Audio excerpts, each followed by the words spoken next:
Buenas tardes, queridos hermanos. Entonces la lectura se encuentra en el Evangelio de Lucas, capítulo 2, de los versos 22 al 38. Al cumplirse los días para la purificación de ellos, según la ley de Moisés, lo trajeron a Jerusalén para presentar al niño al Señor. Como está escrito en la ley del Señor, todo varón que abra la matriz será llamado santo para el Señor. Y para ofrecer un sacrificio conforme a lo que fue dicho de la ley del Señor, un par de tórtolas o 2 pechones. Había en Jerusalén un hombre que se llamaba Simeón. Este hombre, justo y piadoso, esperaba la consolación de Israel y el Espíritu Santo estaba sobre él. Y por el Espíritu Santo se le había revelado que no vería la muerte sin antes ver al Cristo del Señor. Movido por el Espíritu Santo, fue al templo, y cuando los padres del niño Jesús lo trajeron para cumplir por él el rito de la ley, Simeón tomó al niño en sus brazos y bendijo a Dios diciendo: Ahora, Señor, permite que tu siervo se vaya en paz, conforme a tu palabra, porque mis ojos han visto tu salvación, la cual has preparado en presencia de todos los pueblos, luz de revelación a los gentiles y gloria de tu pueblo Israel. Y los padres del niño estaban asombrados de las cosas que de él se decían. Simeón los bendijo y dijo a su madre María: Este niño ha sido puesto para caída y levantamiento de muchos en Israel, y para hacer señal de contradicción, y una espada atravesará aún tu propia alma, a fin de que sean revelados los pensamientos de muchos corazones. Y había una profetisa, Ana, hija de Fanuel, de la tribu de Aser.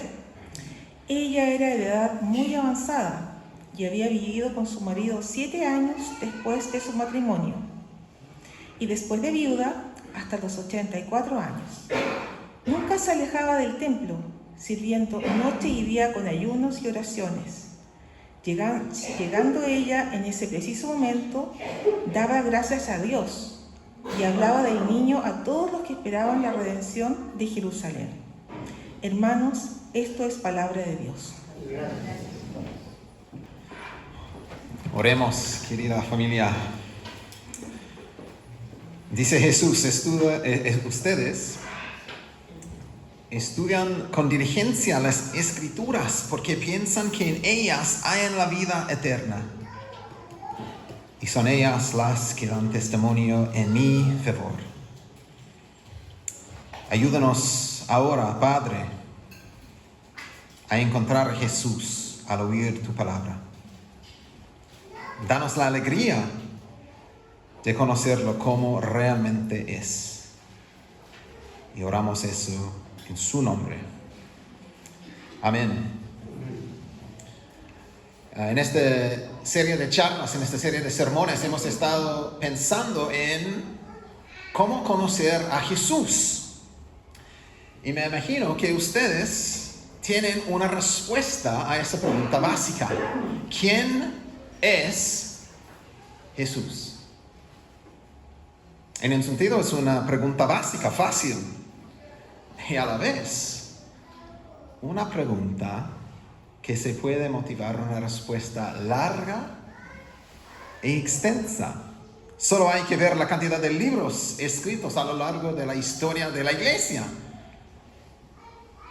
Pensar en Jesús es una tarea que se puede consumir toda la eternidad. Y gracias a Dios, a través de Jesús vamos a tener una eternidad para pensar en Él. Es una tarea que consume toda nuestra capacidad intelectual y a la vez una pregunta fácil, básica. Un niño de 1 año puede decir la verdad acerca de quién es Jesús. Esa es la pregunta, tal vez la segunda pregunta más importante en el mundo. ¿Quién es Jesús? Y la pregunta más importante es: ¿quién es Jesús para ti? ¿Cuál es tu respuesta a este Jesús, cómo se presenta en las Escrituras? En la lectura de hoy encontramos con Simeón y Ana y lo vieron a Jesús como el esperado del Antiguo Testamento, el prometido del Antiguo Testamento, el que llevaría la salvación, la redención esperada, anhelada. Simeón y Ana proclaman: el tiempo de espera se acabó. La realidad llegó. Para conocer a Jesús como realmente es, hay que conocerlo como el esperado del Antiguo Testamento. De hecho, es imposible, casi imposible, entender la identidad correcta de Jesús y su obra redentora sin ver el trasfondo del Antiguo Testamento. Entonces, ese momento, tengo un poco de miedo de involucrarlos en ese sermón en ese momento, pero es ese momento de la actividad de la congregación. Pueden gritar en voz alta, si quieres. ¿Y cuáles son algunos títulos que conoces? Nombres, oficios de Jesús. Entonces, griten en voz alta. ¿Cuáles son algunos de los títulos de Jesús? Príncipe de paz. Príncipe de paz, gracias. Rey de reyes. Señor de señores.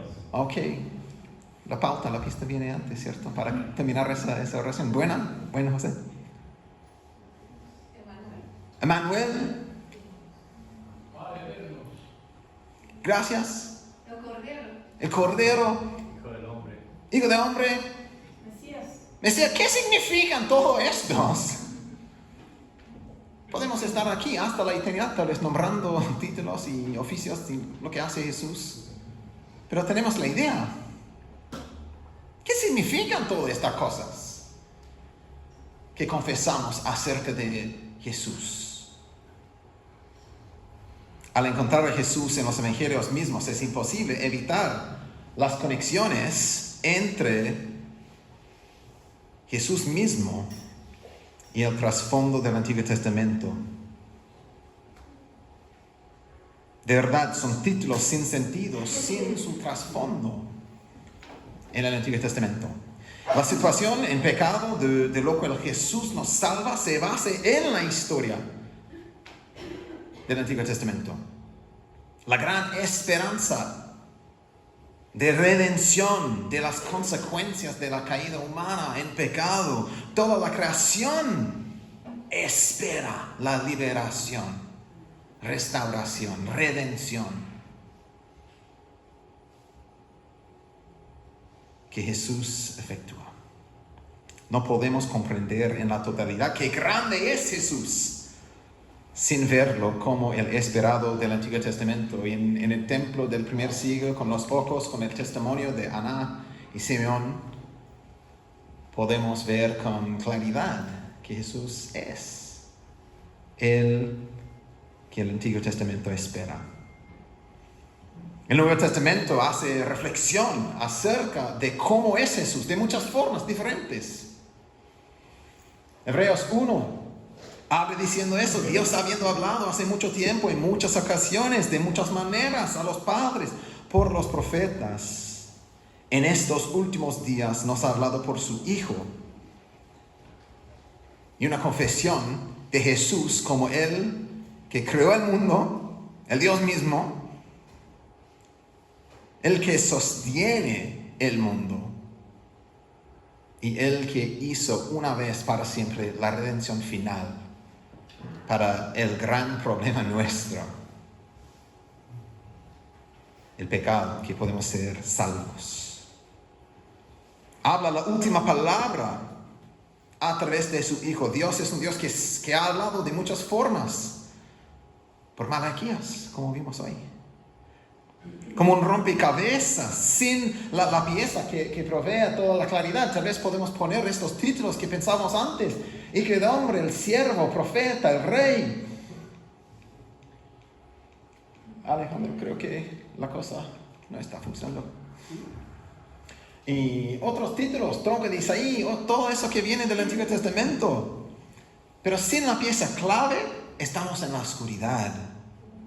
Hebreos 1 nos dice que si quieres entender el rompecabezas de la historia de salvación, hay que ver a Jesús como la pieza final. Hebreos 1, nos declara eso. Jesús es lo clave para entender la Biblia en su totalidad. Y además es el que le da su cumplimiento. Jesús es el que da su cumplimiento. El próximo versículo de Lucas, lo clásico para entender eso. Jesús en camino después de su resurrección abre la mente de sus discípulos. Versículo 45. Que era necesario que el Cristo padecerá y resucitar de entre los muertos al tercer día, y que en su nombre se predicará el arrepentimiento para el perdón de los pecados. Jesús abre su mente para entender esta actividad es el cumplimiento de las Escrituras. Este es lo que yo les decía, versículo 24 aquí, cuando todavía estaba con ustedes, que era necesario que se cumpliera todo lo que sobre mí está escrito en la ley de Moisés, en los profetas, en los salmos. Todo el Antiguo Testamento nos guía, hermano, a Jesús, finalmente. La ley, los profetas, los escritos rinden testimonio a Jesús. Llamen en voz alta en la calle: Jesús, Jesús, Jesús. Y al encontrar a Jesús en las páginas del Nuevo Testamento, lo encontramos como el esperado, el anhelado. Se acabó la era de la espera, porque se ha dado luz a la época de la realidad. Simeón y Ana proclaman en voz alta esa realidad para nosotros. Jesús mismo en Marcos dice así: el tiempo se ha cumplido y el reino de Dios se ha acercado. Arrepiéntanse y crean en el Evangelio. Jesús mismo declara que la época de la espera se acabó, porque el esperado, el anhelado, ha llegado. Si queremos conocer a Jesús correctamente, bíblicamente, profundamente, personalmente,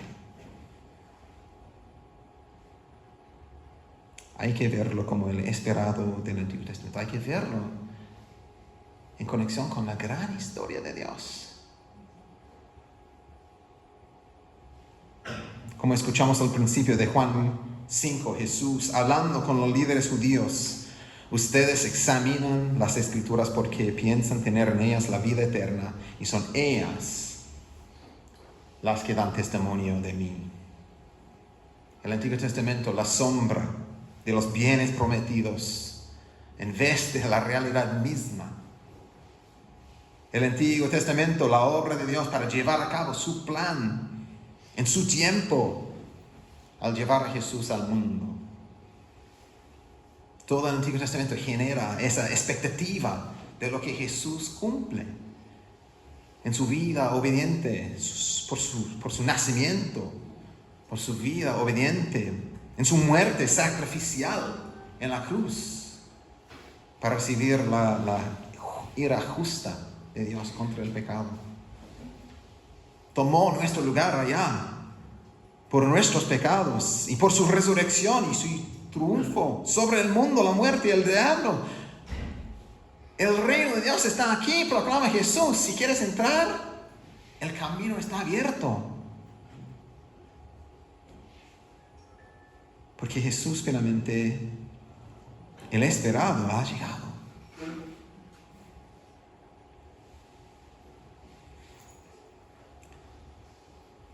En las clases que enseño muchas veces en CEP, en las clases de Moklam, que soy profe, y muestro muchas veces, hay un video que me gusta mostrar a las clases para poner todas estas ideas juntas de una forma tal vez un poco más artística que mi español. Entonces aquí viene un video para resumir algunas de ideas que hemos visto hasta ahora.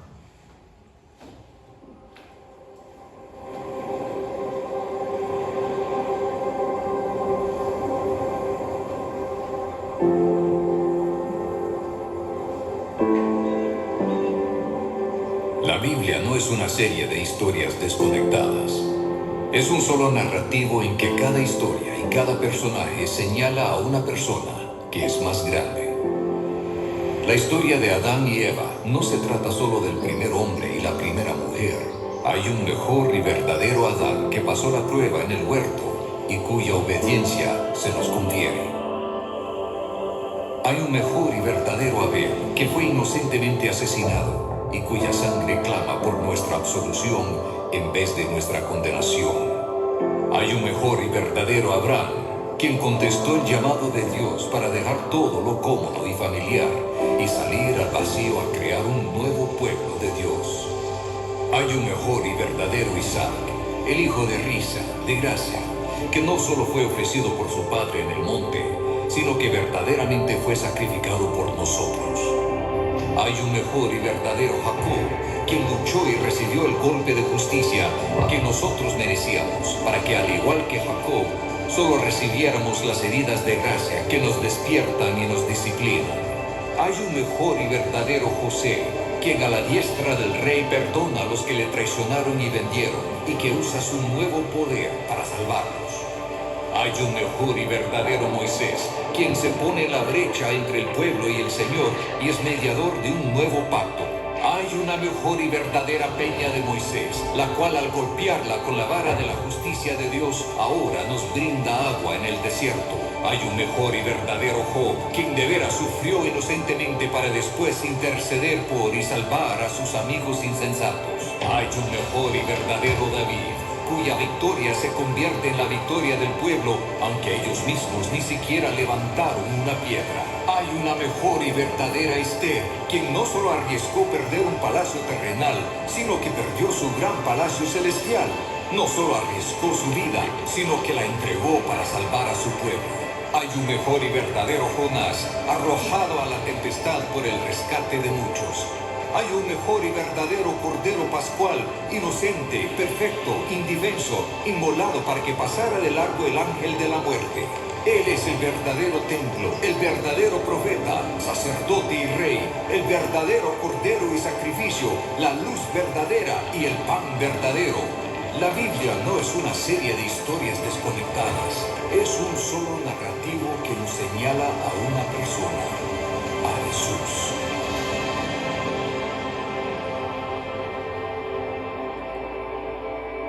Entonces creo que la idea es bastante clara. La Biblia se trata de Jesús, finalmente.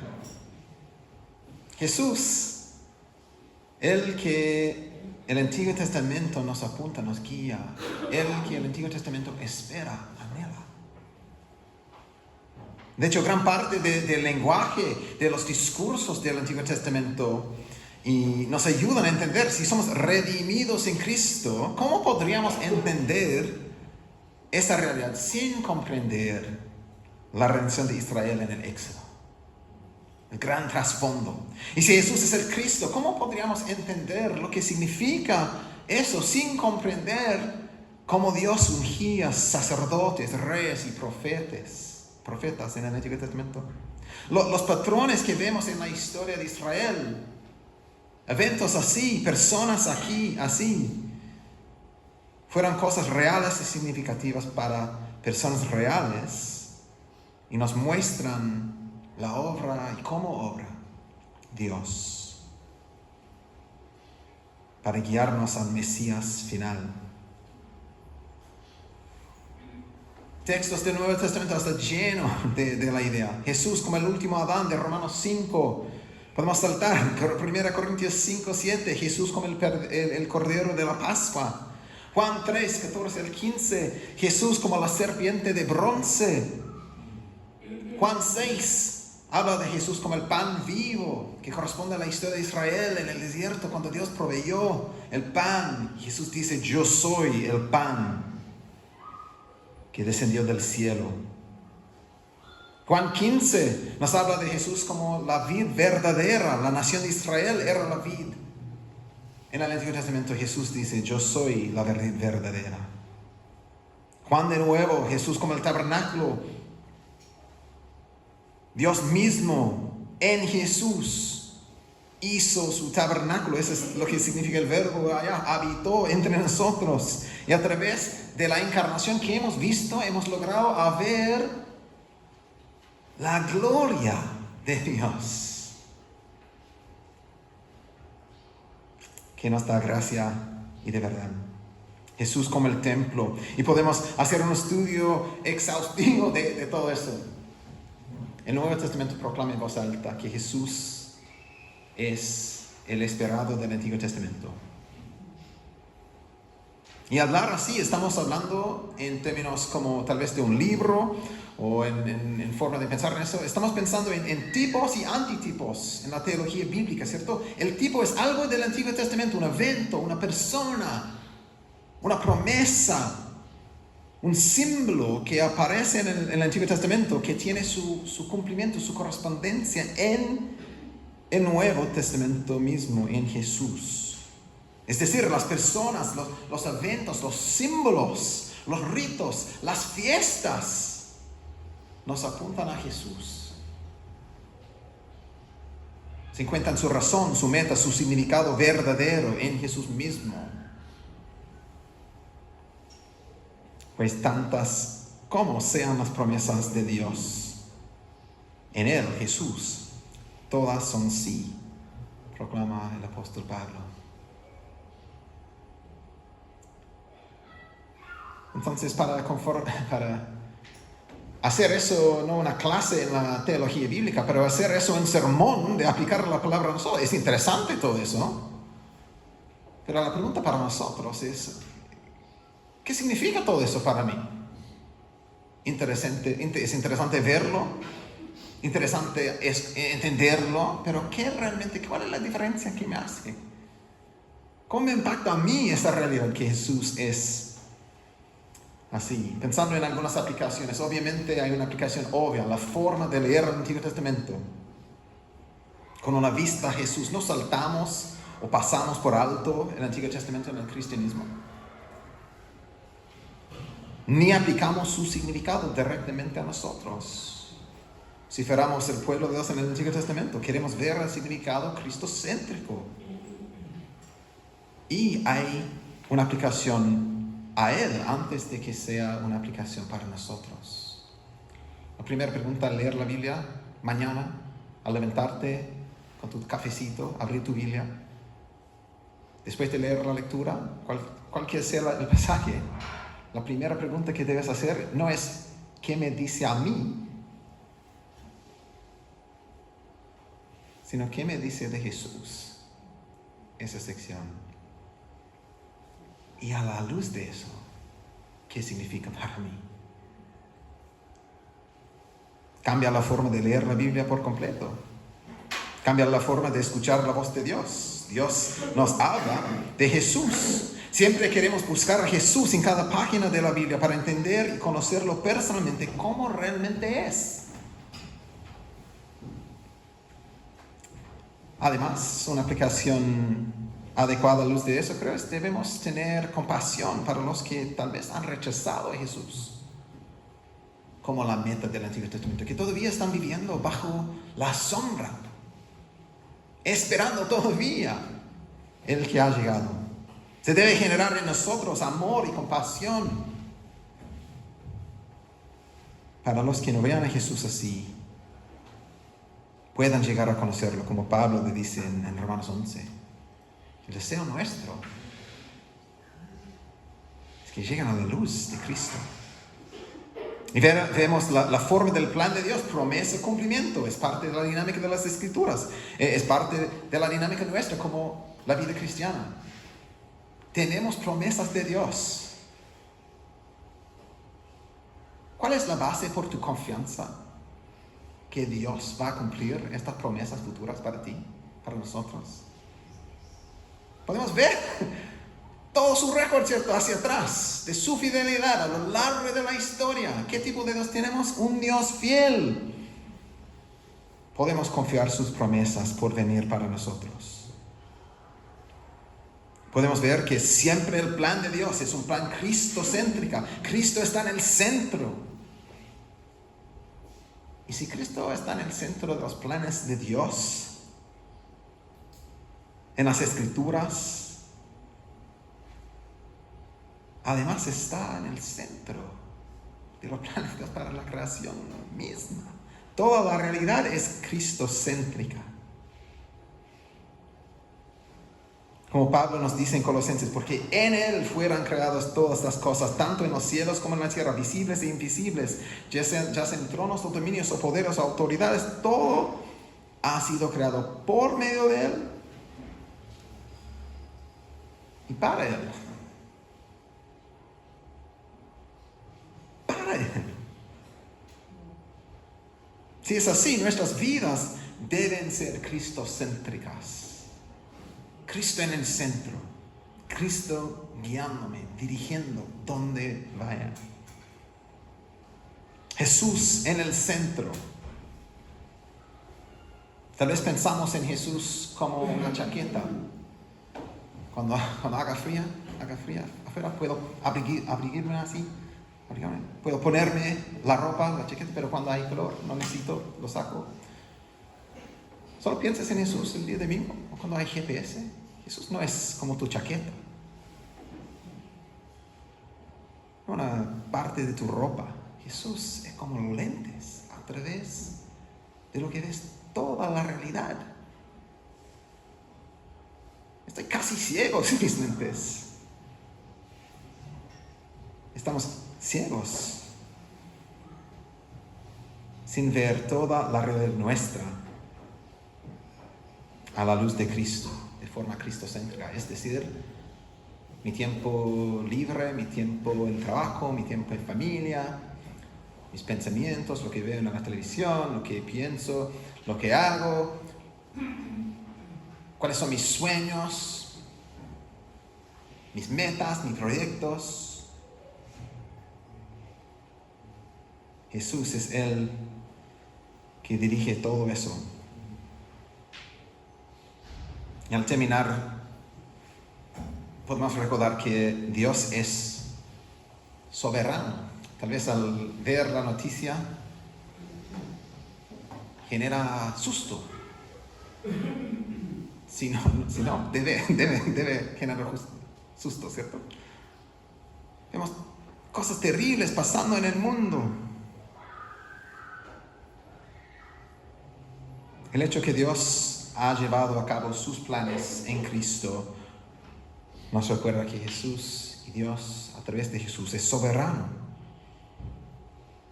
Dios está a cargo, a pesar de las apariencias. Al ver al mundo en la noticia, a veces pensamos, el mundo está fuera de control. El Evangelio nos dice, no es así. No está fuera de control. Dios está a cargo. Y por lo tanto, esa realidad se debe generar en nosotros confianza, dependencia, fe, esperanza. En el medio de la realidad nuestra, con desafíos, dificultades y decepción, Dios sigue llevando a cabo sus planes, sus propósitos. El futuro también es un futuro cristocéntrico. Qué maravilloso saber a Jesús como realmente es. Él que nos muestra la fidelidad de Dios a lo largo de la historia. La Biblia nos habla de Génesis a Apocalipsis, la gran historia de Jesús. ¿Quién es? ¿Por qué vino al mundo? ¿Y qué significa todo eso para mí y para ti? Y podemos gozarnos en lo bueno de este plan, dando gracias a Dios día tras día por su bondad en hacer promesas y cumplir estas promesas. Podemos vivir confiadamente por la fe en Jesús, conociéndolo como el esperado del Antiguo Testamento. Entonces, al terminar, Dios los bendiga, queridos, mientras que fijamos la mirada en Cristo. Y que sigamos esperando lo que es por venir cuando venga de nuevo nuestro fiel Salvador y Redentor, nuestro amado Rey y Señor Jesús. Amén. Amén. Vamos a ponernos de pie para cantar.